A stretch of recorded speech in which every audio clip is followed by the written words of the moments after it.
Selamat siang saudara, jumpa lagi dalam program investigasi Sigi 30 Menit bersama saya Rika Amro. Saudara, tanggal 1 September diperingati sebagai Hari Primata Internasional. Ironisnya, di Indonesia, satu persatu primata kita terus berkurang karena mereka tidak lagi punya habitat.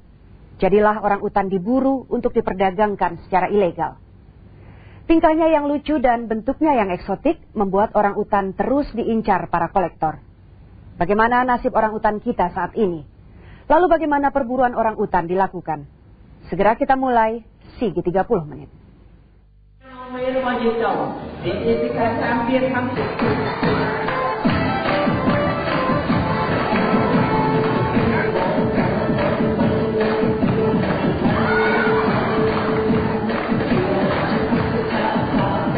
Orang utan, seperti namanya, mestinya ia berada di hutan. Habitat alamiah hidup dan kehidupannya.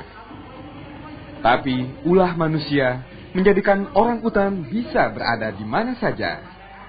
Termasuk di panggung sirkus seperti ini. Bergelut bak petinju.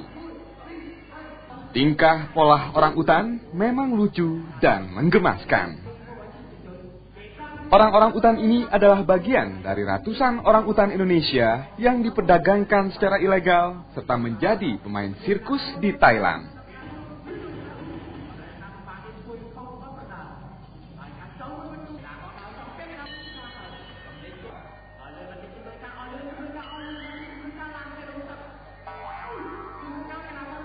Tak hanya di Thailand, di negeri kita sendiri, perlakuan seperti itu juga kerap kita jumpai. Misalnya pertunjukan orang utan di Taman Impian Jaya Ancol ini. Pernahkah kita berpikir menjadikan orang utan sebagai petinju atau bermain sirkus seperti ini sebenarnya menyiksa mereka? Mungkin saja banyak orang tidak menyadarinya. Memaksa satwa berperilaku seperti manusia demi hiburan adalah bagian dari penyiksaan. Tindakan yang keji dan melanggar hak asasi satwa. Tapi kalau dari sudut etika dan animal welfare, itu kurang tepat karena perilaku yang ditampilkan itu bukan perilaku alami. Lain persoalan misalnya perilaku bagaimana seekor elang menangkap seekor tikus. Misalnya. Itu perilaku alami yang punya nilai edukatif. Sehingga generasi muda, anak-anak yang bisa melihat, oh begitu caranya elang menangkap mangsanya, begitu cara mereka bertahan hidup di alam.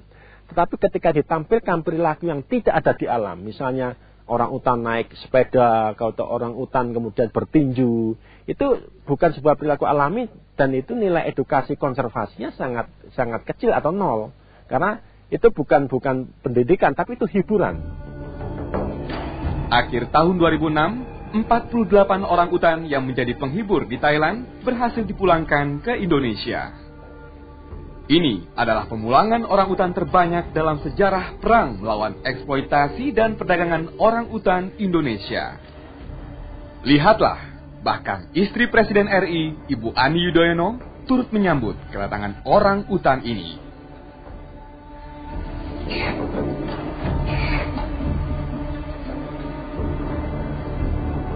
Kini, nasib orang utan ex Taman Safari World Thailand ini menjadi penghuni pusat rehabilitasi orang utan, BOS, di Nyaru Menteng, Kalimantan Tengah. Mereka bebas bermain dalam kandang, menunggu giliran mengikuti sekolah hutan. Kontak dengan manusia pun mulai dikurangi, agar perlahan bisa liar kembali seperti sifat alami dan nalurinya. Menjadi orang utan sejati. Sekarang orang hutan Thailand perkembangannya sangat bagus sekali. Jadi ada beberapa orang hutan yang sekarang sudah masuk ke sekolah hutan. Jadi orang hutan yang sehat, yang hasil tes kesehatannya kemarin sehat, tidak bermasalah. Jadi itu perlahan-lahan kita kenalkan untuk masuk ke hutan lagi. Orang utan dari Thailand ini tidak sendiri. Lina, orang utan yang disita dari sirkus satwa Taman Impian Jaya Ancol, belum lama ini juga dipindahkan oleh aktivis internasional Animal Rescue, Femke Rehas, ke Pusat Rehabilitasi Orang Utan BOS di Nyaru Menteng, Kalimantan Tengah. Lina kini bahkan punya bayi mungil yang diberi nama Lasa.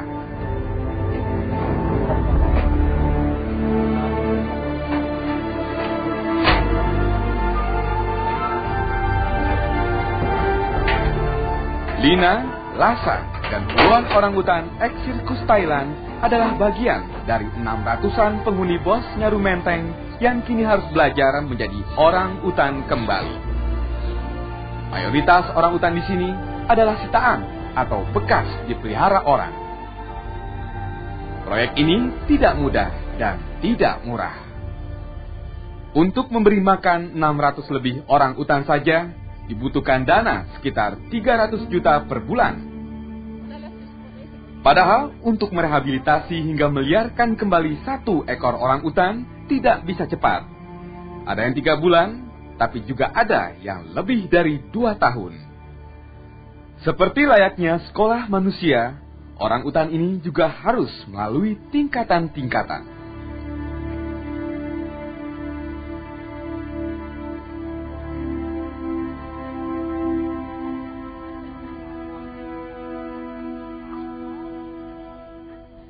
Jika saatnya lulus, berarti mereka sudah siap memasuki tahap pra-pelepasliaran atau sekolah hutan 3. Seperti yang Anda lihat dalam gambar ini.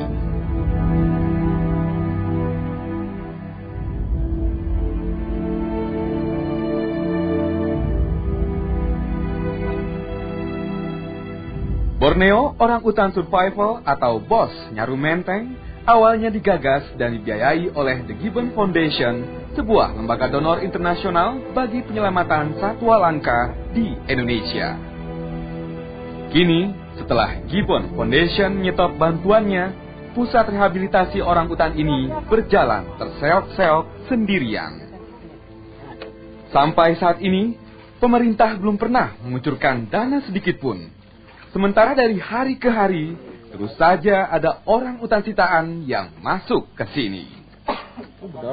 Yang ada sekarang kita punya Bos Sister kan Mas, Bos Sister di berbagai negara, di Eropa, di Australia juga. Jadi dari Bos Sister tersebutlah kita dapat dana. Kita juga adakan fundraising atau apa. Kita juga lakukan program adopsi untuk orangutan. Kita masukkan adopsi tersebut ke website. Terus kalau ada orang tua asuh yang mau mengadopsi orangutan tersebut, itu mereka yang nanti akan kirim dana. Pemerintah pun juga sebenarnya ada kontribusi juga di situ, walaupun juga tidak memadai mungkin ya kalau dihitung dengan secara keseluruhan dari jumlah finansialnya itu.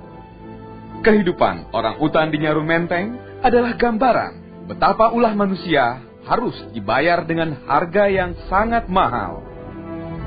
Seindah dan selucu apapun, orangutan adalah satwa langka yang dilindungi. Tak ada pilihan lain, kecuali membiarkan mereka hidup damai di alamnya sendiri.